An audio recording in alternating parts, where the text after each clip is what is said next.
ঈদুল আজহা উপলক্ষে প্রতি বছরের ন্যায় এবারও সিরাজগঞ্জের বেলকুচি উপজেলার রাজাপুর ইউনিয়নে ঐতিহ্যবাহী সমেশপুর হাটে জমে উঠেছে কুরবানির পশু গরু ছাগলের রমরমা কেনাবেচা।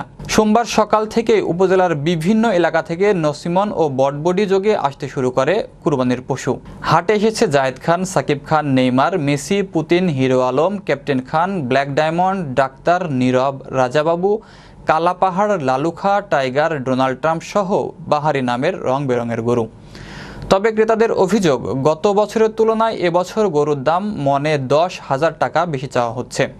তবে গরু বাগে মেলানো কঠিন হয়ে পড়েছে।